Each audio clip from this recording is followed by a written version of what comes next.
Hello, everyone. We are live. Greetings from Berlin. It is a huge pleasure to welcome you to the EIT Manufacturing Summit for 2021. Hello. Thank you for having me. Very good morning, everyone. Welcome, everybody. It's a pleasure to be here. Thank you very much for the EIT Manufacturing for this invitation.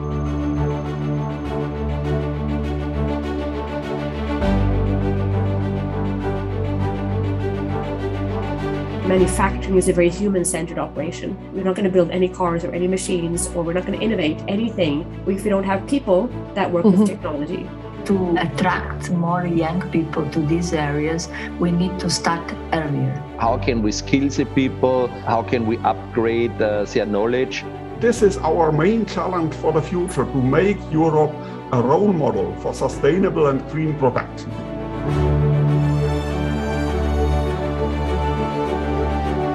The pandemic is showing that we are living really in a connected world.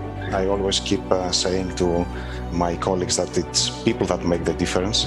When we cooperate and we collaborate together, we are stronger.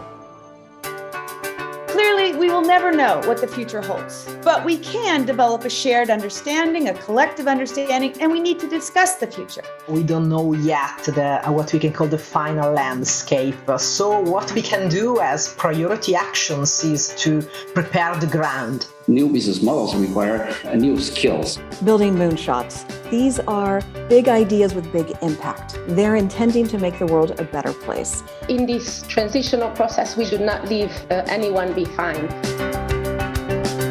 Women are very often the hidden champions in our society, and with this competition, we wanted to put them in the spotlight and give them the attention they deserve.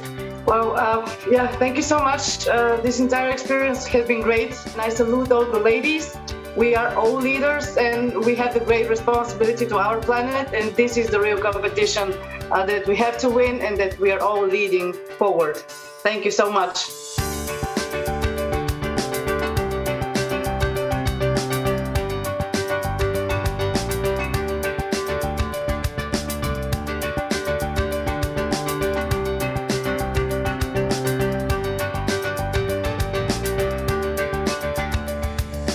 Thanks for being with me here in Berlin. I hope you've all got plenty of new ideas and lots of inspiration to carry forward with you into the new year, when the challenges, of course, will continue, but so will the momentum of everything that has been achieved. So take that home with you. I hope to see you again next year. Tschüss and bye-bye.